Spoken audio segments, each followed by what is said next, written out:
everybody. You are in our series on my new book, Feel Better Fast and Make It Last, about the things we do that help us feel better now and later versus now and not later.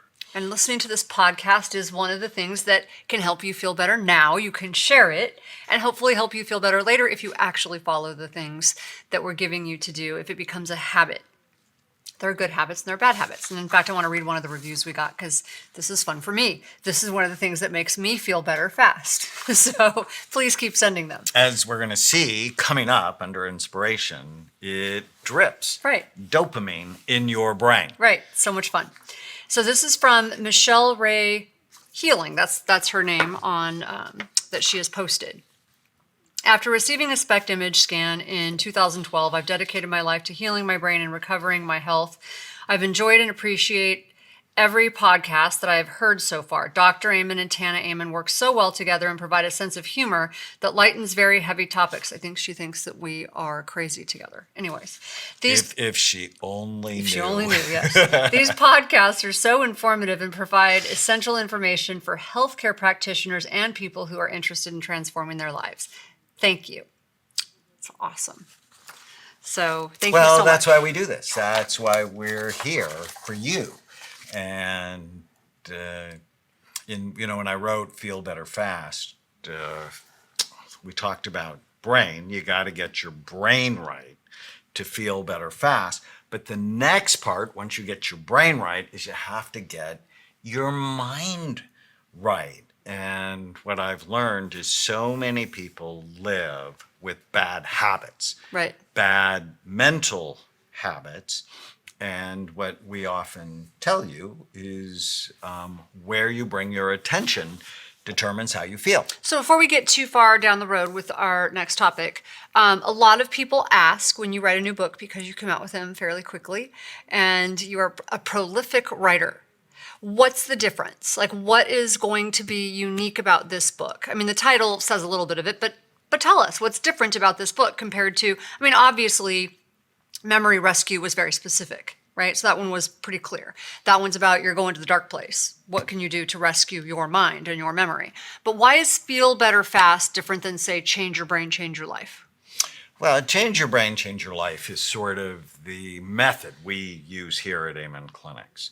But I first wrote it 20 years ago. There are so many new things that have happened.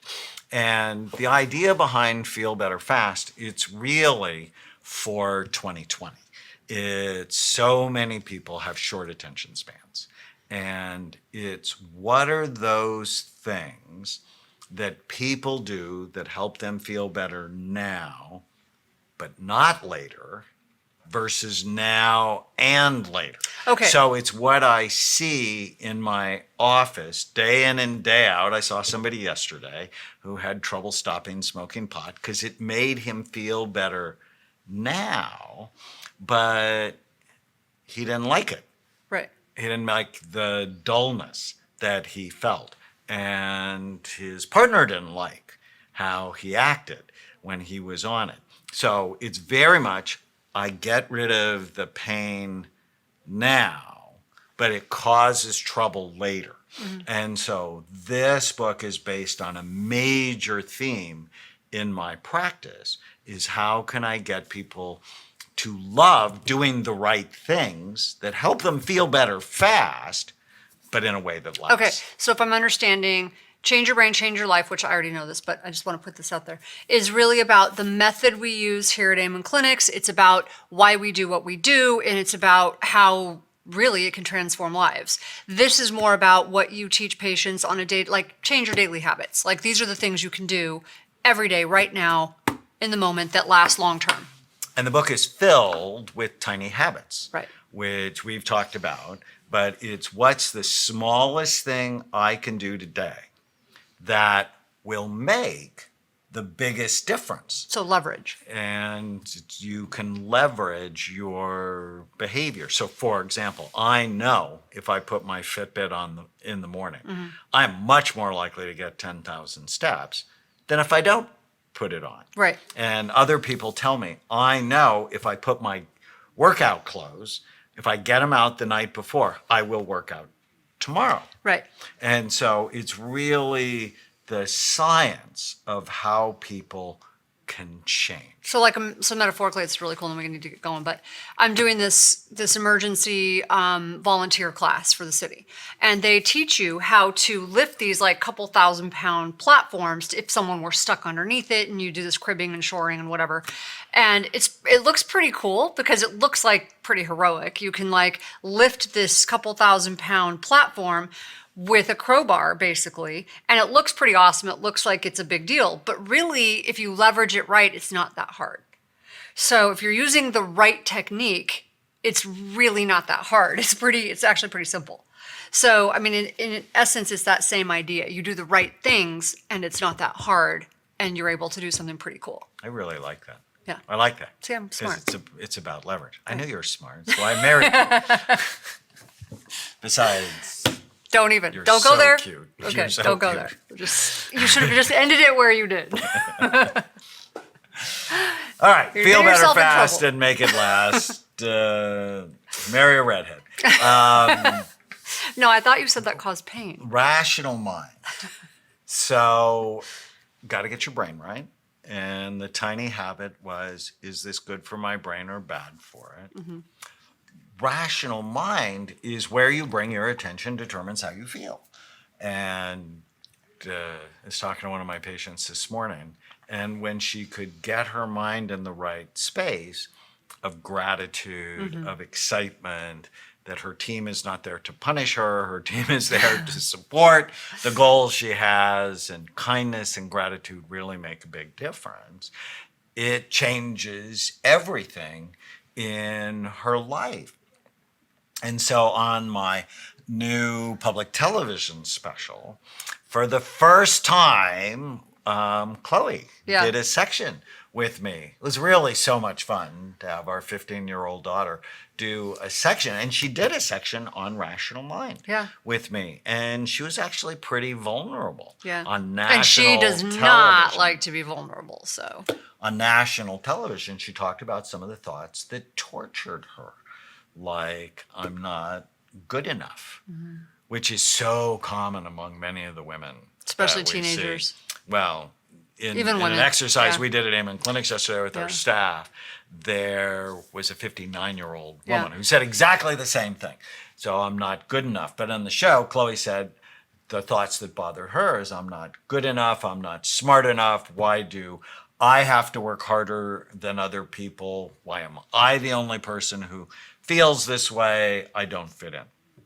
And the reason I included Chloe is 20% of teenage girls suffer with major depression. It's horrifying when you think of it. That has probably quadrupled over the last 40 years because they're on social media all the time and they're negatively comparing themselves to all these people who have fake lives and Photoshop bodies. It's ridiculous. So I want to touch on this for a minute because this has been a huge thing for us, right? Working with her on this, and this is and I'm speaking to you out there listening as well, because this is a big thing, and we see so many teenagers. We see, as you said, people with this problem. This idea, I don't fit in, and Chloe's turnaround was, that's not always a bad thing. That can be a good thing, right? Now, that wasn't a one-time thing she had to do, and then it just was all better. All right, she works on this. This is daily. I'm telling you right now, it's a daily thing. Sometimes she feels sad that she doesn't, the thought is, well, why can't I just hang with other teenagers? Because she doesn't. It's been hard for her to hang out with other kids because she prefers adults. And I could get into this, but I won't. But what she did, she found a group that works for her, right? The group at church, and she started, she's a volunteer for the student leadership team.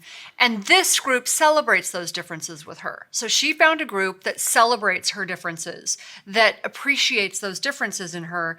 And she still has to focus on this daily thing of, it's okay, maybe it's a good thing that I don't fit in. Maybe those things about me are positive. Well, so that is part of the turnaround. Right. That we'll talk about.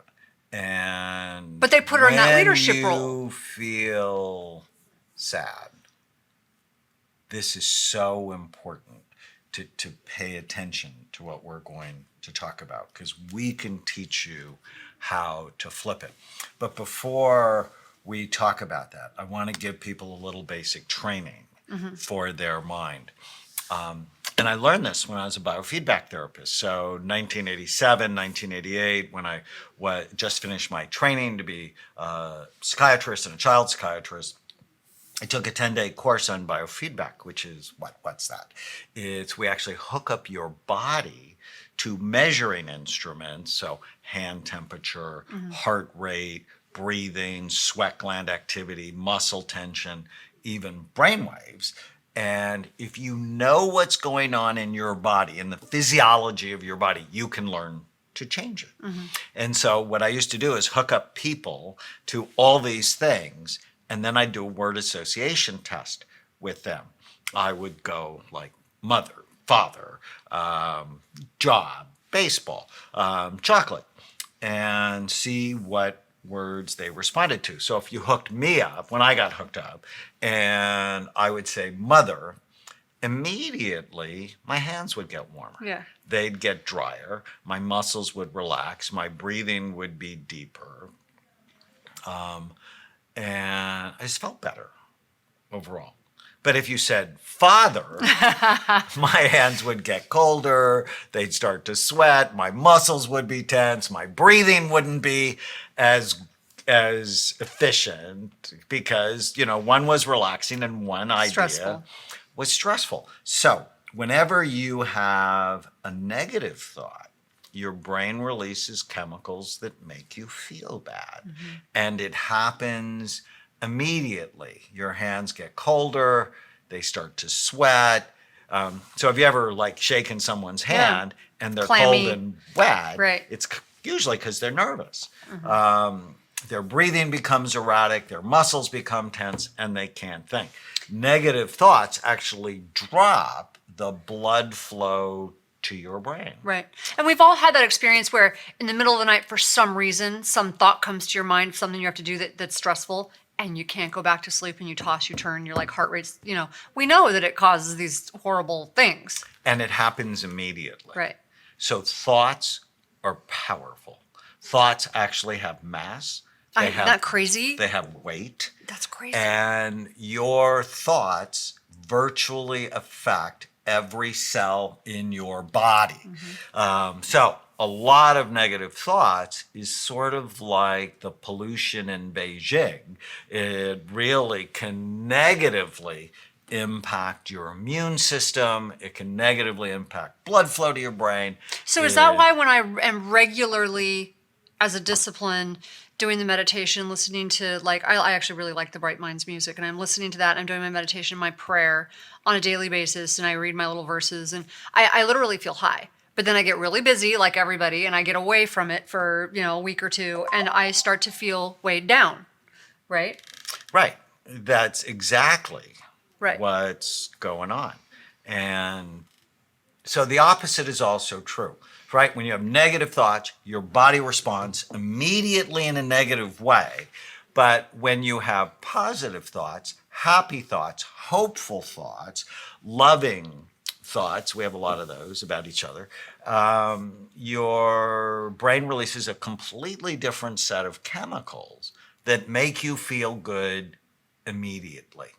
Your hands get warmer, they become drier, your breathing rate slows down, your muscles relax, you feel happier. So where you bring your attention determines how you feel. And we've learned thoughts are automatic, they just happen. They're based on complex chemical reactions and memories from the past, and often from undisciplined thinking. That there's nowhere in school people teach you how to direct your thoughts. And they lie. They lie a lot. And we call them ants, automatic negative thoughts, and they steal your happiness. They rob you of your joy. These little buggers are flat out toxic. And I see they're a major cause of divorce. Yeah. They're a major cause of school-related problems. They're a major cause of job-related Right. problems. And learning how to kill the ants is just absolutely critical to you staying healthy. So when we come back, we're going to talk about how to get rid of the automatic negative thoughts. I know we've done it before, but we're going to go into more depth. So I just want to end this on a positive note. So as in Chloe's words, if a 15-year-old can do this, you can do this. So one of the things that she did that I love, she does this she has to, like I said, on a daily basis. That thought of, it's painful to not fit in. It's painful to be different than other people. Now she regularly says, well, if I wasn't different, I wouldn't be in this position. I wouldn't be able to do this. I wouldn't be able to do that. And then she consciously will go through the house. It's really cute. She'll skip through the house. I love my life. I love these things I get to do. If I wasn't different, I wouldn't be able to do these things. I wouldn't be on the leadership team. And so she starts to celebrate those differences instead. And so just think that way. Think like a 15-year-old for a minute. Not in all ways. I do all the time. Yeah, Stay you with do, us. for sure.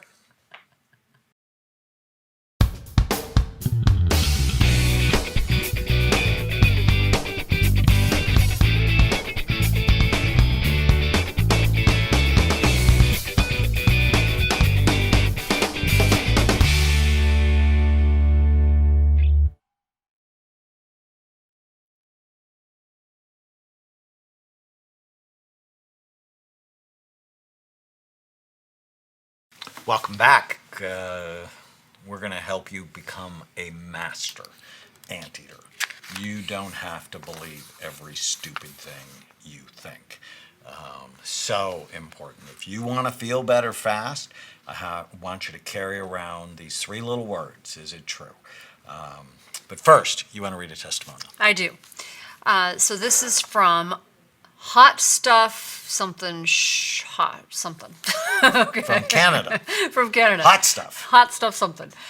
Dr. Daniel Amen and Tana Amen are my favorite people. That's why I chose this one, just because they said this. A little drip of dopamine. A little drip of dopamine. I love and admire them very deeply and was thrilled when I heard they were starting a podcast. They are a delight to listen to, and their message about brain health is something that's so important to spread. Our society doesn't yet look at brain health as much as we should and recognize that it's a large factor in explaining our behavior and our problems. We recognize the other 3 circles that Daniel explains, which are the psychological, social, and spiritual components, and those are all very important. But we often miss the biological component when we are trying to understand behavior. As Daniel puts it, our brain is the hardware of the soul. I love that. It's important to take care of our brain and body so that we can feel better, so we can better serve God while we are here. I got the message loud and clear. I hear you. I get you. I love you guys so much. I recommend this podcast to anybody. It is great. Thank you so much. I love that. That just gave me goosebumps. I know. It's awesome, I right? wonder if goosebumps and dopamine go together. Probably. They probably do. They probably do. So we're in our Feel Better Fast series, and there's a whole section in the book on rational mind. And I find so many people I know in my family, for my patients, employees, that no one has ever taught them how to discipline their mind. I mean, I can drug your brain into submission. I'm actually pretty good at it. But I don't want to just do that. I want you to learn the tools, the techniques, the little tiny habits, the smallest thing you can do today. That will make the biggest difference. So in this podcast, we're actually going to talk about the ants, the ant species. So what are all the ways we mess ourselves up by the kinds of negative thoughts we have? So one of the things I want to say about as we go into this, and some of you are going, well, wait, you guys have done ants before, but you're going to do it slightly different. So stick with us, stay with us through the series. Oh no, people need to hear it. So over right. and over So and when over I again. was doing, when I listened to Love and Logic for Chloe, I was having trouble with parenting, and I ordered this parenting program, which literally changed my life with her, my relationship, and just has been amazing. She's like, Which is why we've had them on the podcast many times. oh my God, I love that program. But I literally for a year drove around with that program. in my DVD player. That tells you how long it's been, but in my DVD player, and I listened to it nonstop for a year and just kept replaying it because it takes time for it to become habit, right? So I would do really well with her, and then when it started to not work, when she started to act up again, I would realize, oh, it's because I'm not integrating it right now. So I would listen to it again. So you really do need to hear this.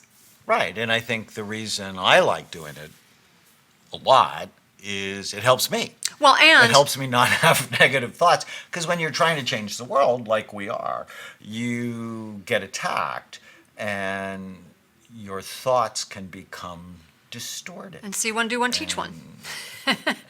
So what we're going to do now, and actually I wrote a kid's book about this called Captain Snout and the Superpower Questions.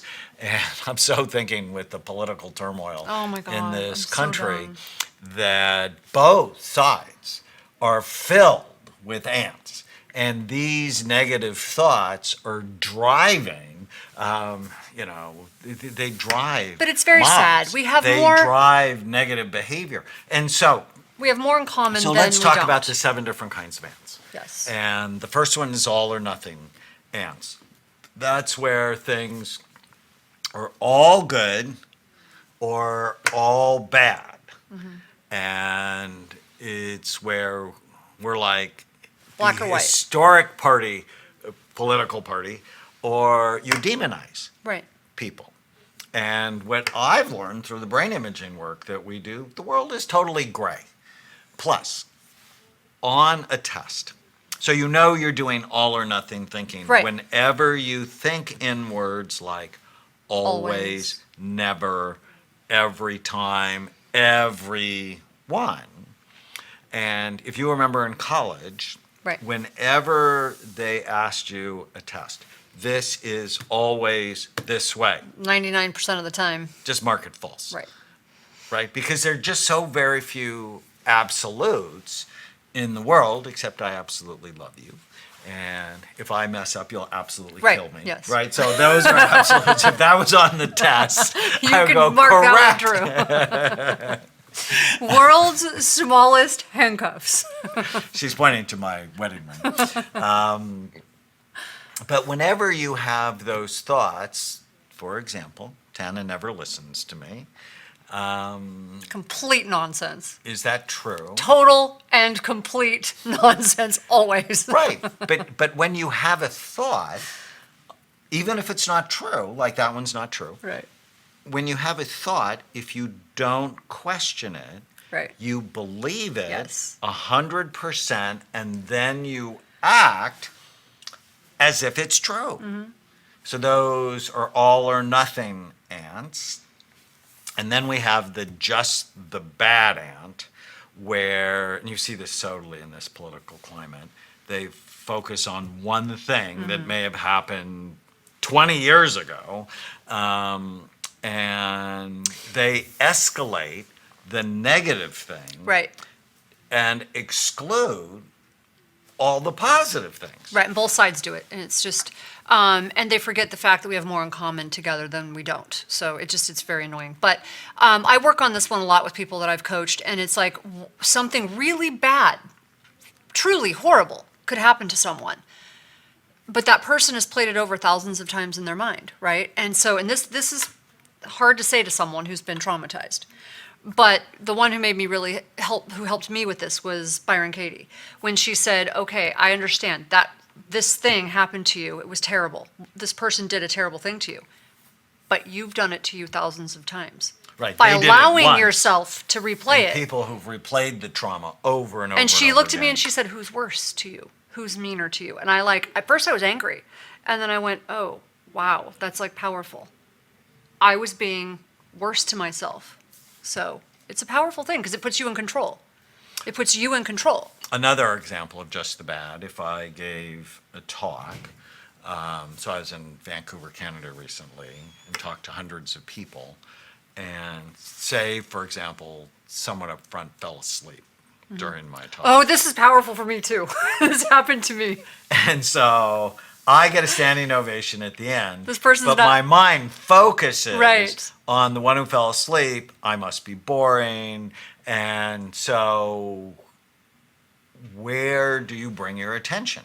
Do you bring your attention to the standing ovation, or do you bring the attention to the person that fell asleep, even though they may have been up the night before? Right, to get there to see you. Right. Because, they had a sick husband or they had a sick child. And that might be why they couldn't sleep. was up all night there to get to see you. But I have one that's great with this. So I was speaking one time, and this woman is in the front row, and I'm like making eye contact with people, and she was making me so nervous. She was like disrupting me because she's giving me dirty looks. I mean, she's seriously dirty looks. You were allowing her. Absolutely. To make So I was like feeling really like disturbed by it, and then finally I was getting like irritated. So now I'm just like, okay, forget you. And I'm like giving it back to her a little bit so that I didn't get sort of like flustered. And so I'm like, whatever. And so I'm like looking at everybody else, and I'm like sort of annoyed with her. This whole thing, she's just like really like just glaring at me. And so I don't understand. I'm like, what did I say that was so offensive to her? But it's always, the whole time it's playing in my head. So I just completely ignore her. She doesn't talk to me at the end. She contacts me after the event and was like, I completely loved everything you said. I need you to speak at my event. I was totally absorbed. I was floored. That was just her way of paying attention. I was like, that taught me never, ever try to read people like that. Well, we're going to talk about mind reading. Right. And sometimes these ants get mixed up. Right, they mate with other ants. Right. And you end up But you can't always read people. Nationality ants. Right. Guilt beatings. That is where you think in words like should, must, ought. I'm so good or at have shooting to. all over myself. Yes, you you can't. are. No, I'm You really are. good at it. You can't take that one away from me. But guilt is not I'm very clear about what people should do. a helpful motivator. So, I mean, your mother went to Catholic school. Yeah. I went to Catholic school. And she passed it on to me. And so I often tease people I had to pass Guilt 101, Guilt 102, Advanced Guilt. And then I realized it's not helpful. And then I realized, what was it? In the book of Genesis, God said, you should not go to the tree of knowledge. And the first thing they did is that they're at the tree of knowledge. And I'm like, no. What God should have said is if you go to the tree of knowledge, we're kicking you out of the Garden of Eden. And you're going to die a painful death. And she is going to have to wear clothes. Seriously? Seriously, what is the matter Because if with he you? would have said that, when she tried to get him to do it, because she's the one that Really? tempted him, he'd like, no, I'm not going to the tree. You're just... So should see, is there is not something helpful. seriously wrong with you. Oh, so many things. Right? Why do you think I'm a psychiatrist, right? I'm fixing stuff constantly. But should isn't helpful. Because when you think you should do something, Right. it makes you feel bad. So you don't do it. Well, and we're so I want programmed- you to get rid of the words should and go, Well, your whole life I you were want to. programmed to rebel against your parents, against whatever, teachers, and so you instantly... and so many of my patients, their 4-year-old right, selves exactly. live, they're in control. Right. Or the 2-year-old self, which is no way, never, you can't make me do Mm-hmm. it. They're still running your life. So I just want you to replace should with, well, it's my goal. It fits I want to. what I want. So for example, if I think to myself, I should go see my mom and dad, they're 86 and 89, and well, I won't see them because it makes me feel bad. But if I replace, I should go see them with I want to go see them, with it fits my goal to have a close relationship with them. I don't know how much longer I'm going to have them. I really want to spend time. Then in a heartbeat, I am there.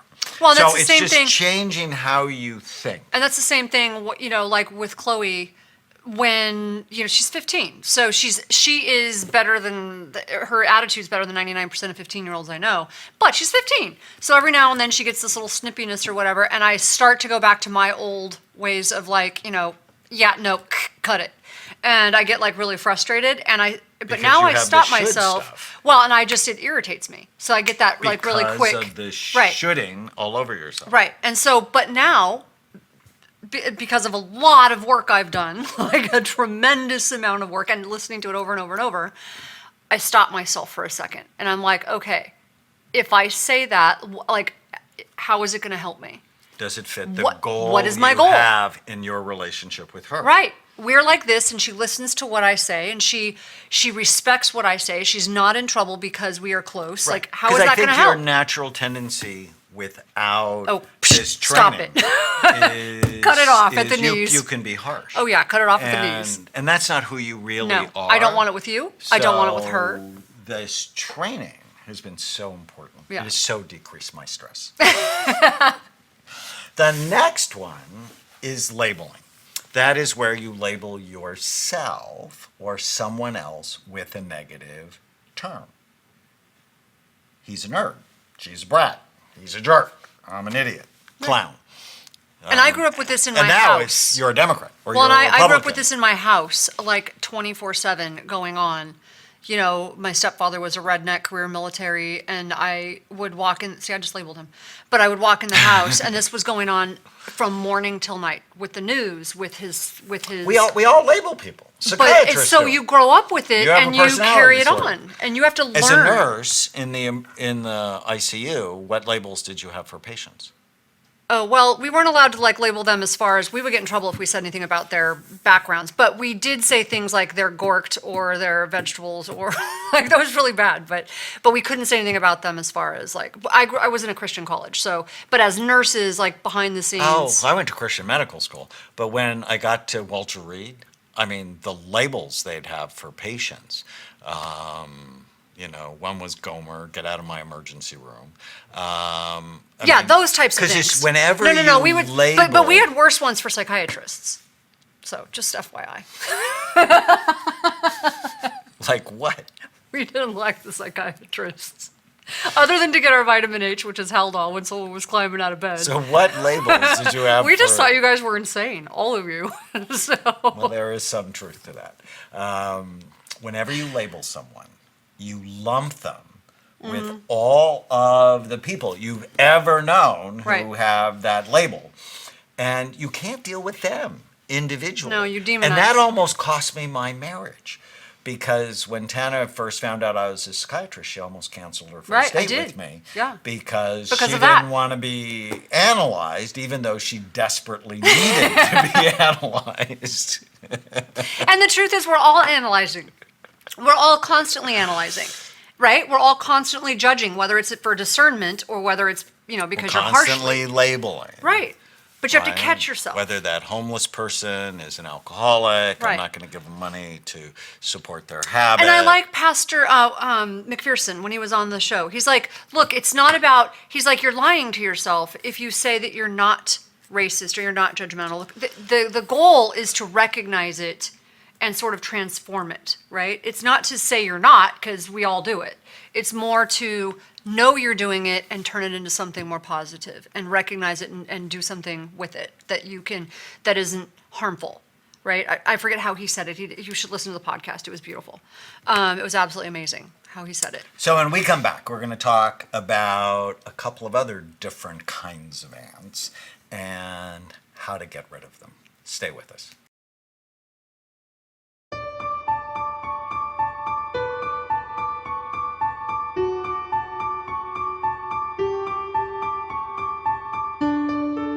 I will embrace my many strengths. I will not be tormented by my past. I will find the right balance. I will be calm and courageous. I will be free. I am not just bipolar. I am not just autism. I'm not just depression. I'm not just ADD. I am not just anxiety. I am not just OCD. I am not just PTSD.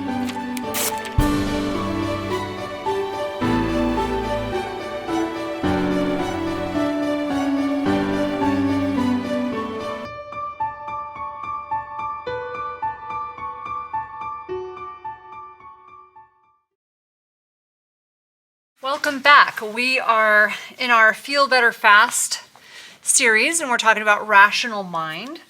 I'm going to start with a testimonial. I love this testimonial. This says, what can you do to fight racism? This is from Anderson McKay, and it says, "This particular podcast was amazing. Pastor McPherson gives some very practical ways to evaluate one's own thoughts and behavior. The fact that we all need to acknowledge that even if you don't think you are a racist, your judgment about any particular act is influenced by the person's race, even your own race. I particularly liked how he used kneeling during the national anthem as an example. Thank you for this series." Yeah, he was a great guest, and it actually fits what we've been talking about, even our last podcast we just did. So if you haven't listened to that podcast, listen to it, and our last one on rational mind also. And labeling, Right, labeling. which Was totally fit right into this. racism Yes. fits into it. So we have talked about so far all or nothing ants, just the bad ants, guilt-beating ants, labeling ants, and in this podcast we're going to finish the ants, and the next one is fortune-telling ants. This is where you arbitrarily preppers have this. Oh, it is not the same thing. Preppers. It's not the same. My wife Don't listen is to a him. prepper. Don't listen to him. She is preparing for the end of the No, I am world. preparing for an earthquake, a fire, a flood, like normal stuff. So fortune-telling ants is where you That's not- arbitrarily no, predict no. things are going to turn out badly. No, it isn't. Fortune-telling Yeah. ants are when you think you can read another person's mind. No, that's Let's mind not reading. confuse. That's next. You're like way ahead of Wait. yourself. I created but they're them. about people. Let me have my creation. Oh, it's not the same thing. Fortune-telling ants. No, for it's- when you Preparing predict. for things is actually a sign of intelligence. All right, so let me talk about the ant, and then we can do some therapy with you. I don't need therapy. I'm good. I'm going to be prepared no matter what. So fortune telling is where you arbitrarily predict things are going to turn out badly, even though you don't have evidence for it. And this is the ant But that drives. Let me finish.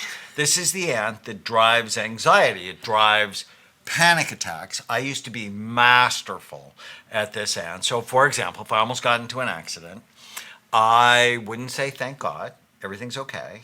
My brain would actually play the whole thing out. I would see the car, then the explosion, then being burned over half my body, then going to the hospital. And it's where you predict things are going to turn out awful, even though you don't have evidence. And it drives panic attacks, this thing called agoraphobia, and preppers. No, since you picked on me, here's my thought on people who think nothing will ever happen. It's called denial. So just throwing that out there. I'm actually not anxious because I am prepared. So just throwing that out there. Right. If the end of the world comes, I'm come ready. to my house. 'Cause No, she's ready. no, don't come. I don't have enough stuff. I have to start preparing more if you're going to do that. So I wanted to turn the pool into a bunker. He drew the line at that. So. So where has this been an issue in your life? Oh, do you want the list? Do you want me to start? I didn't grow up like you did with Leave It to Beaver as my example of a family. That's Come on, not I how. had 5 sisters. No, There no, was no. chronic trauma in No, my no, house. that's a different kind of trauma. No, let's not. They start like you, this. then they don't like you. No, that's you totally. never knew what That screaming is fit was completely going to different happen. than how I grew up. Completely different kind of stress. So where do you notice fortune telling? Where do I notice it with people? No, in your life. When has it tortured you? Tortured me. When has it tortured me? You know, I remember when Chloe was little, you were so worried. Oh, yeah, I something know this. bad Yeah. would happen to her, and then you would never be able to survive. Yeah, or something would happen to me. And I would like, how was she gonna grow up and, oh no, yeah, that was terrible. Yeah. So it's when you're in the future That caused serious anxiety. with fear. So Yeah. the future with fear. Now, the next ant is what you were thinking of, which is the mind reader Yeah. ant. This is where you arbitrarily believe, you know, what another person is thinking, like the woman in the front row who is giving you the dirty Right, looks. that was funny. Even though they haven't told you. And I have 25 years of education, and I can't tell what anybody else is thinking. a negative look from someone else may mean nothing more than they're constipated. You don't know. And so it's so important when you feel like someone has got a negative thought to ask them, to try to clarify the communication. Mind reading so hurts relationships. And then the last ant, the big red ant, is blame.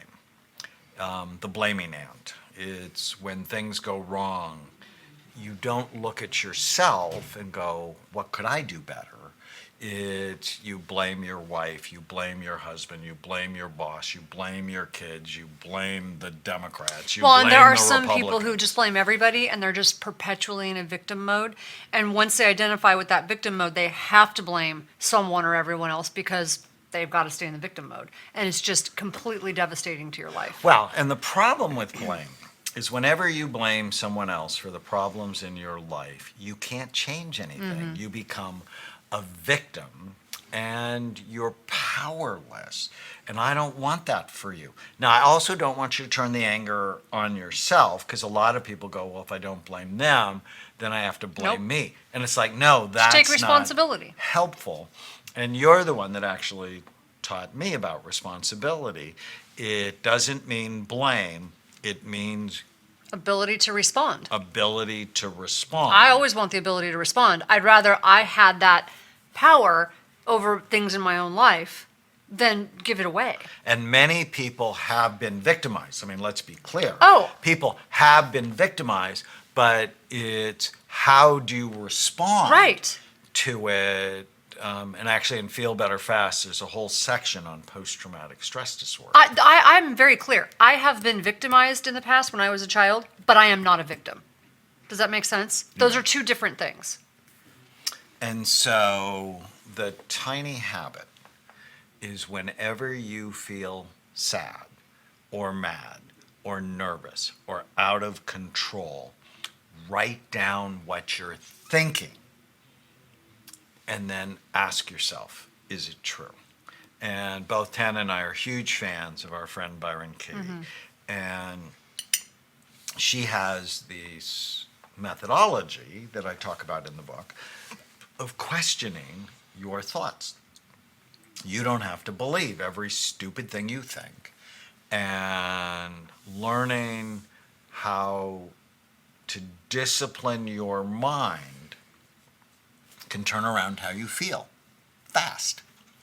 And so let's go through some examples. And these are actually examples from my own patients.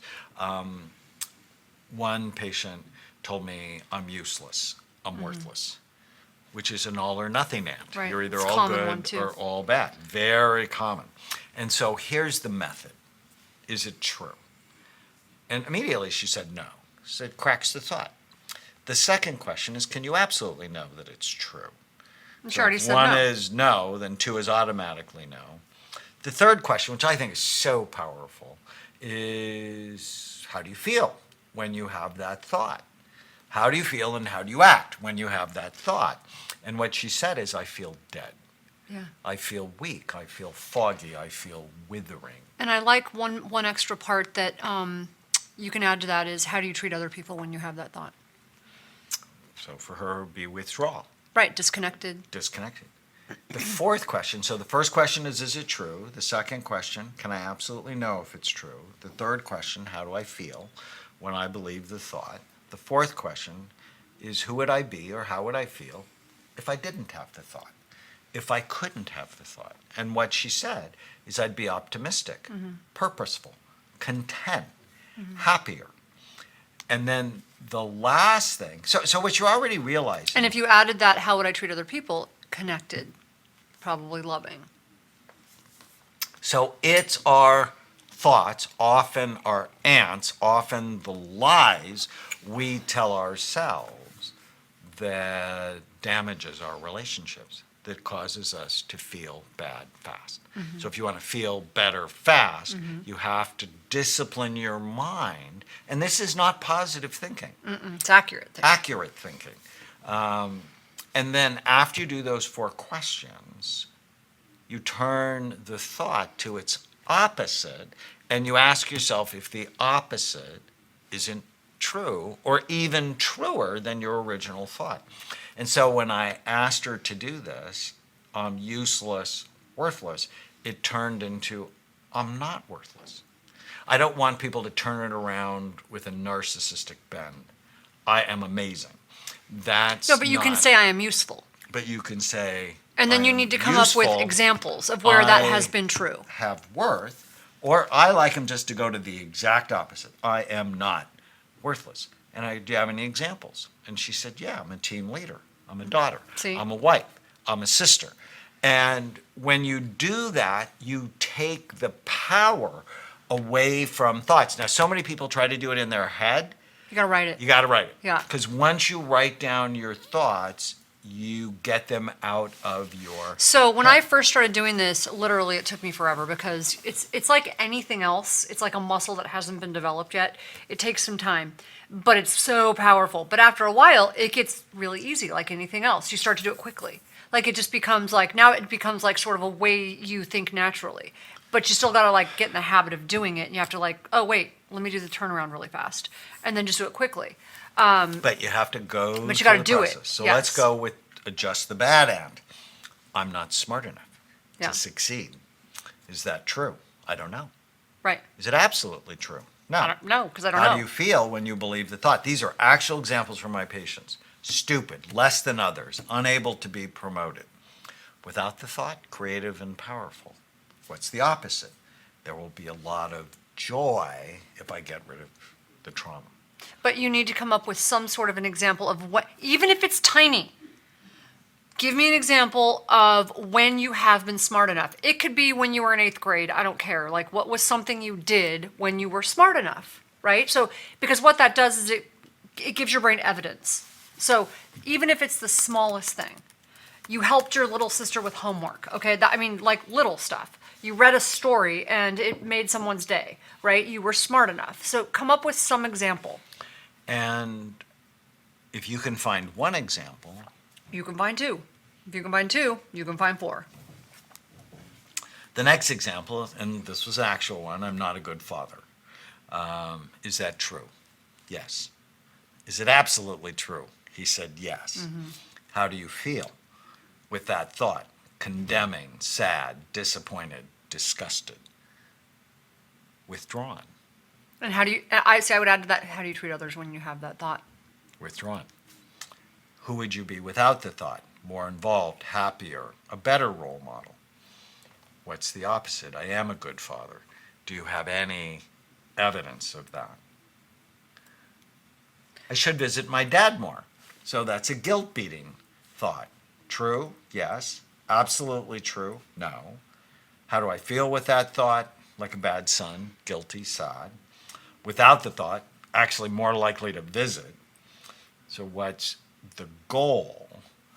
And here I didn't go to the exact opposite. I just went, my goal is to visit whenever I can. Labeling. This was really powerful. This woman's son was murdered in a bar fight. And she had to go testify against the guy that murdered him, killed him. And her thought was, I'm evil. And I'm like, is that true? That's interesting. And she said, no. Can you absolutely know it's true, you're evil? No. How do you feel with the thought? Devastating. I hate myself. Without the thought, I'd be free. What's the opposite of I'm evil? I'm not evil. Do you have any examples? She had like 50 examples where she was not evil. But if you don't question your thoughts, you believe them 100%, and then you act out of the belief. You've heard this example before. No one would ever want a 75-year-old Oh, yeah. woman. It's cute. My friend Rosemary. It's a fortune-telling thought. No one would ever want me. You're into the future with Yeah. fear. Is that true? Yes, I'm too old to date. I had that thought at 30, at what was I, 36, and then I met you when I was 37. You did. Is it absolutely true? No. How do you feel with the thought, no one would want me? depressed, lonely, hopeless, abandoned by God. Without the thought, I'd be happier and more available. So what's the opposite? Someone will want a 75-year-old woman. Once we did this exercise, she actually got online, started to date, and yes, she had to kiss a few frogs, but then she met Jack, and for Right. 10 years. But it just goes to show you, we all get these irrational thoughts. So I thought because I was divorced and had a 2-year-old, no one would ever want me again. Like I was done. I was never going to date again. Like how dumb is that thought? And my life is so Yeah, I amazing. had to beat other men away from Oh, you. shut up. Once You did I not. found you. No, you didn't. Now you're just being Let us silly. not traumatize me again. Oh, God. Mind reader, my supervisor hates me, or it's my spouse's fault, blame. But the tiny habit here is whenever you feel sad, whenever you feel mad, whenever you feel nervous or out of control, write down what you're thinking and then ask yourself is it true? And go through these questions and it will transform your life. It's just one of the most important things I've learned as a psychiatrist, and I include it in almost all of my therapy sessions with patients. I don't let them get away with undisciplined thinking, and you shouldn't let yourself get away from it either. Stay with us.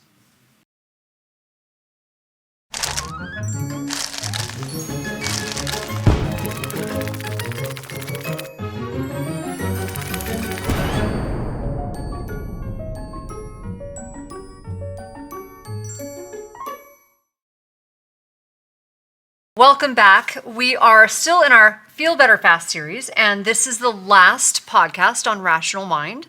And as we get started, I want to just read one more review because that's one of my favorite things to do. So please keep them coming.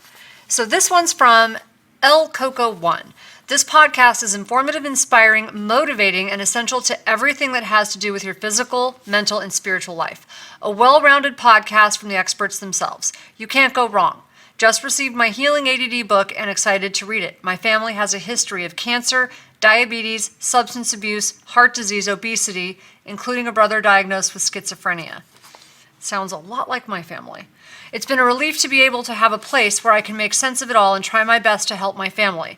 Being born and raised in Hawaii and being Hawaiian myself and having to deal with these challenges has been very difficult for me. I actually find a lot of solace in this podcast knowing that I am in control of my own destiny. Mahalo nu. Thank you so much. I lived in Hawaii for 2 years. I love Hawaii. Yeah, it's one of the few places I think I could move. So we're going to finish up Rational Mind, and we're going to do it with tiny habits. You know, one of the unique things about Feel Better Fast is there are over 50 tiny habits. What are the smallest things you can do today that will make the biggest difference?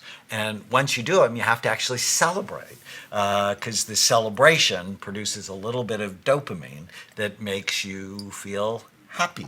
And we talked about whenever you feel sad, mad, nervous, or out of control, write down what you're thinking. Yeah. And then take them through the questions. Is it true? Can I absolutely know it's true? How do I feel when I believe the thought? Who would I be without the thought? And then turn the original thought that tortures you around to the opposite. And that's my favorite part, because the opposite of the thought that's torturing me, Tana never listens to me, the opposite, Tana does listen to me, is true. So I'm actually torturing myself with a lie. And if I believe the lie, she never listens to me, I now give myself permission to be rude to her, which means she's not going to listen to me. She's going to be furious with me. So it's often our negative thoughts that drive our negative behavior that changes the behavior of our partner in a negative way. So I want you thinking accurately, honestly. I don't want you lying to yourself, either in a good way or a bad way. And I want to add something about the celebration. We do this. So as a family, even the smallest things, it's really fun. So when something good happens for one of us, it could be something that most people might not even really pay attention to, which is a mistake, I think.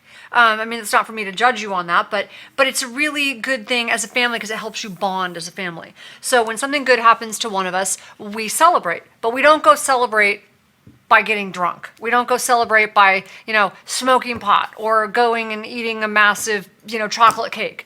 We don't celebrate that way. We go out, we have a healthy dinner together, but for us it's more about the community. We go for a walk, we laugh and, talk about it together. And we just try to connect. For us, celebrating is about connecting and just really thinking about the good thing that happened and paying attention to it and acknowledging it. And it's just our way of bonding and paying attention. So, some other tiny habits that I talk about in the book is start every day with today is going to be a great day. Now, why would you want to do that?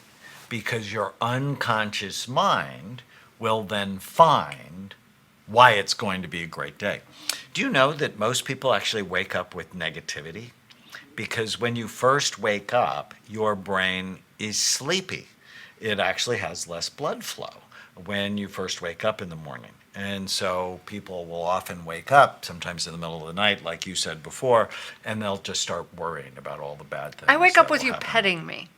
Well, like a dog. Because I love you. I feel like Aslan, our dog. And so if you go, today is going to be a great day, then you'll cuddle me back, which makes me super happy. But on the top, so I have a to-do list, and it's 11 pages long of stuff I'm doing. But right at the top of my to-do list is today is going to be a great day. Because if I do that, then my mind will find why it is going to be a great day. You have to come up with a line or something that you say or some line of gratitude that you wake up to that becomes a habit.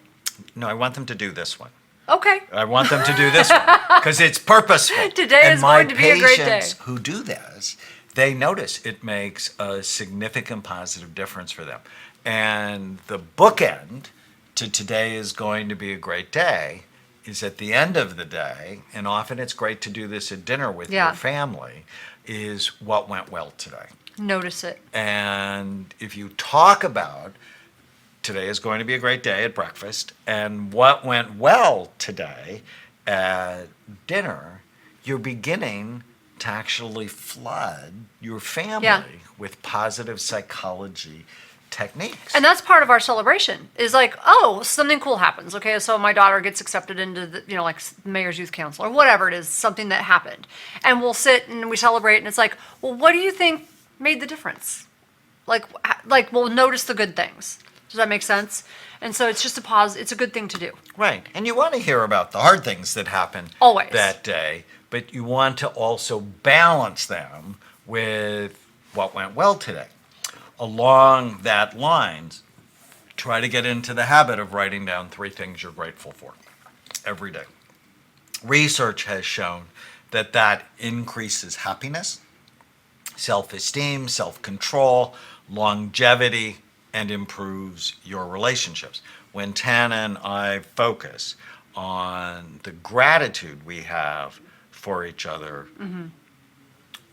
our relationship is so much better than if we nitpick each other on the things that we don't like.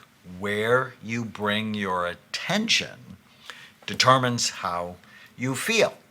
And the truth is there's so many more things to be grateful for if you just actually are present and think about it. There are so many more things to be grateful for. Even if they're small, just focus on those small things. And I torture my family with the movie my Pollyanna. Gosh. Okay, I'm not sure that's one of the things to be grateful for, but it started out being one of the things, but now I think I'm past it. Now, this is worth thousands of dollars in therapy. So whenever It's just I've seen one it of my so many grandchildren becomes... But we have a lot of grandchildren and a 5. lot of nieces and a lot of nephews. You don't understand. It's just... No, I'm not kidding. I want you to watch the Disney movie Pollyanna. And it horrifies me. It just shows how old I am. Because I first watched it when I was 6 years old. It came out in 1960. And I just loved it. And yes, I loved Haley Mills. She's so cute. But there's a very important psychological principle that she teaches people in the movie. So Pollyanna was a missionary's kid. Right.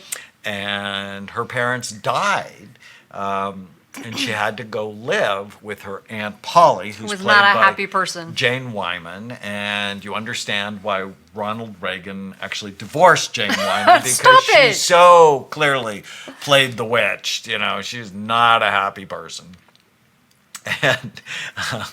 But Pollyanna just has this great attitude.